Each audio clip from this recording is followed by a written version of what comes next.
प्राचीन काल में उग्रसेन नाम का एक राजा था जिसके दो बच्चे थे, कंस नाम का एक बेटा और देवकी नाम की एक बेटी।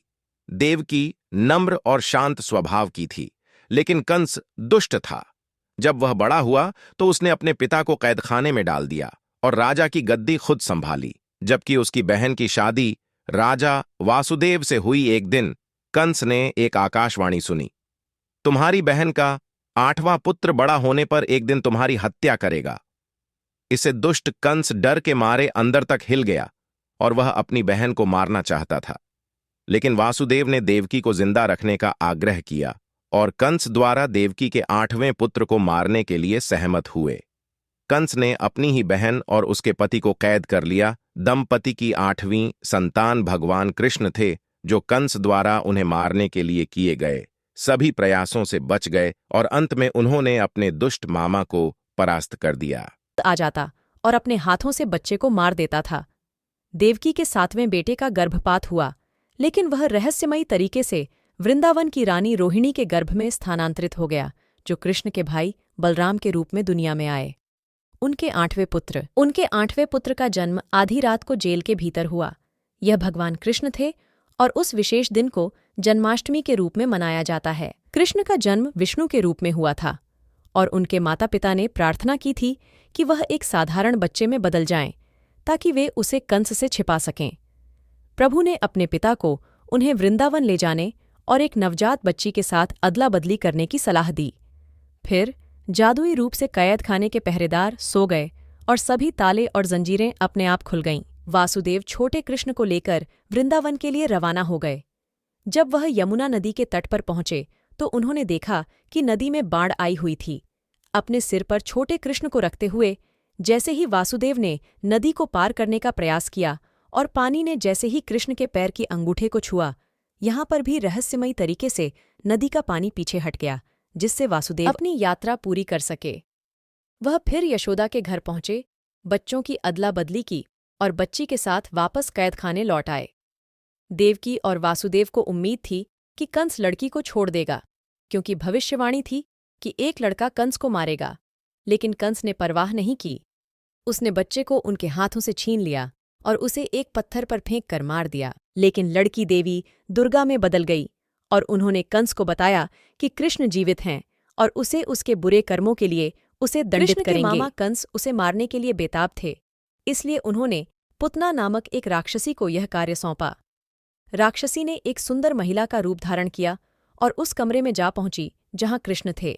उसने अपने स्तनों पर जहर लेपा हुआ था और कृष्ण को दूध पिलाने का अनुरोध किया। कृष्ण की मां को उसके असली इरादों का पता नहीं था और उन्होंने पुतना को दूध पिलाने की अनुमति दे दी।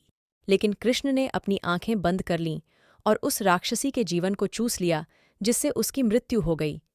विष ने कृष्ण का कुछ नहीं बिगाड़ा, लेकिन कृष्ण को दूध पिलाने का अच्छा कर्म करने के कारण पुतना की आत्मा को मुक्ति मिल गई। भगवान कृष्ण को मक्खन खाना बहुत पसंद था। वृंदावन शहर में हर कोई उनकी शरारतों और मक्खन चुराने के प्रयासों से वाकिफ था, इसीलिए उन्हें माखन चोर कहा जाता था। कृष्ण की मां यशोदा कृष्ण से मक्खन को छुपाने के लिए इसे ऊंचाई पर बांध देती थीं। एक बार जब यशोदा आसपास नहीं थीं, तो कृष्ण ने अपने दोस्तों को बुलाया। वे एक दूसरे के ऊपर चढ़ गए और कैसे भी वह मक्खन के बर्तन तक पहुंचने में कामयाब रहे। सभी ने मिलकर मक्खन से भरा बर्तन नीचे उतार लिया और बड़े मजे से मक्खन को मिल बांट कर खाया। लेकिन दुर्भाग्य से उन्हें एहसास नहीं हुआ कि यशोदा वापस आ गई हैं। कृष्ण के सभी दोस्त वापस अपने घरों में भाग गए, लेकिन कृष्ण को शरारती होने के लिए फटकार पड़ी। भगवान कृष्ण शरारती थे और उनकी मां यशोदा उनकी शरारतों से थक चुकी थीं। एक दिन उन्होंने कृष्ण की हरकतों को रोकने के लिए उन्हें बांधने का फैसला किया। यशोदा उन्हें बांधने के लिए एक रस्सी लाईं, लेकिन उन्हें एहसास हुआ कि रस्सी बहुत छोटी थी। वह फिर एक बड़ी रस्सी ले आईं, लेकिन वह भी छोटी पड़ गई। इसके बाद तीसरी रस्सी लाईं, लेकिन वह भी कम पड़ गई। तब उन्हें एहसास हुआ कि उनका बेटा कुछ चमत्कारी है। लेकिन उसके बाद भगवान कृष्ण ने अपनी मां को उन्हें बांधने दिया ताकि वह खुश हो सकें। एक दिन कृष्ण और उनके बड़े भाई बलराम बगीचे में फल और जामुन इकट्ठा कर रहे थे। चूंकि कृष्ण अभी भी छोटे बच्चे थे, वह पेड़ों तक नहीं पहुंच सकते थे, इसलिए उन्होंने जमीन से मिट्टी उठाई और अपने मुंह में भर ली। दूसरे बच्चों ने यह देखा और उनकी माँ से शिकायत की। यशोदा उनके पास दौड़ी और उन्होंने कृष्ण से पूछा कि क्या उन्होंने मिट्टी खाई है। उन्होंने ना का इशारा करते हुए सिर हिला दिया। यशोदा ने कृष्ण से मुंह खोलने के लिए कहा, लेकिन वह इतना डर गए थे कि उन्होंने मुंह खोलने से इनकार कर दिया।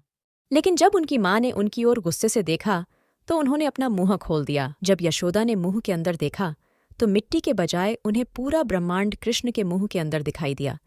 सितारे, आसमान, पहाड़, महासागर, सब कुछ। वह आश्चर्यचकित हो गईं और कृष्ण मुस्कुराते रहे। तब यशोदा को एहसास हुआ कि वह कोई साधारण बालक नहीं है, बल्कि स्वयं भगवान है। एक दिन जब कृष्ण और उनके दोस्त यमुना नदी के किनारे खेल रहे थे, तब उनकी गेंद नदी में गिर गई, जहां 110 सिर वाले नाग कालिया राज करते थे और अपने परिवार के साथ रहते थे। कृष्ण ने गेंद को पुनः प्राप्त करने के लिए गोता लगाया, लेकिन कालिया ने अपने जहर से पानी को जहरीला बनाना शुरू कर दिया। कृष्ण ने उसका सामना किया और उसे पानी को जहरीला न करने के लिए कहा, लेकिन कालिया ने मना कर दिया। तब कृष्ण उससे लड़े और उतने बड़े नाग को पराजित कर उसके सिर पर नृत्य करने लगे। उन्होंने सर्प को नदी छोड़ने और कभी वापस न आने का आदेश दिया। एक दिन वृंदावन में एक विशाल बैल आया और उसने लोगों पर हमला करना शुरू कर दिया। किसी को नहीं पता था कि वह कहाँ से आया था और हर कोई अपनी जान बचाने के लिए इधर उधर दौड़ने लगा। वे फिर कृष्ण से मदद मांगने आए। जब कृष्ण बैल के आमने सामने आए तो उन्हें समझ आया कि यह वास्तव में एक राक्षस है।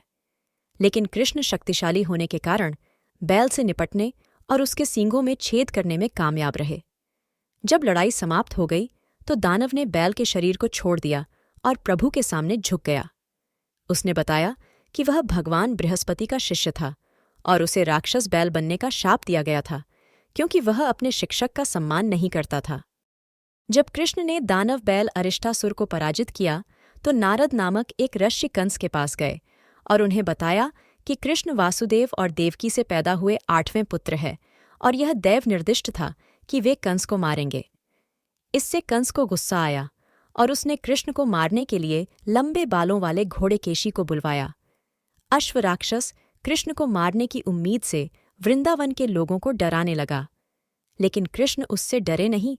उन्होंने केशी को एक लड़ाई के लिए चुनौती दी और अपनी कोहनी से केशी के सभी दांत तोड़ डाले। कृष्ण ने तब राक्षस घोड़े का गला दबाकर उसे मृत्यु के घाट उतार दिया और उसके बाद कृष्ण को एक नया नाम दिया गया, केशव, जिसने केशी को मार दिया था।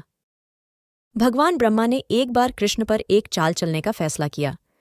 उन्होंने कृष्ण के सभी दोस्तों से कहा कि वे गायों को ले जाएं और एक गुफा के अंदर छिप जाएं। जब कृष्ण को कोई नहीं मिला तो उन्होंने अपने सभी मित्रों के अवतार ले लिए और वृंदावन लौट आए। घबराकर और परेशान होकर भगवान ब्रह्मा जब वृंदावन आए तो कृष्ण को सभी के रूप में देखकर उन्होंने महसूस किया कि उन्हें कृष्ण की परीक्षा नहीं लेनी चाहिए थी।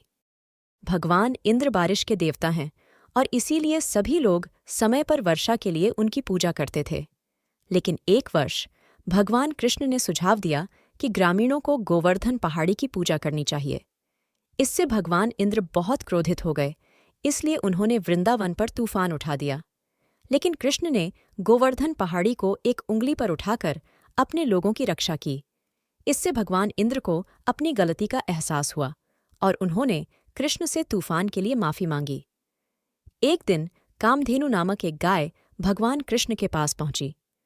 कामधेनु ने कृष्ण से कहा कि वह देवलोक नामक स्थान से आई है, जो स्वर्ग का राज्य है। उसने कहा कि वह कृष्ण का राज्याभिषेक करना चाहती है। गाय ने स्वर्ग के पवित्र जल से भगवान को स्नान कराया और सभी प्राणियों की रक्षा करने के लिए उन्हें धन्यवाद भी दिया। उसके बाद भगवान इंद्र स्वयं ऐरावत के साथ प्रकट हुए और घोषणा की कि कृष्ण को गोविंदा के नाम से जाना जाएगा, जिसका अर्थ है पूरी दुनिया के इंद्र।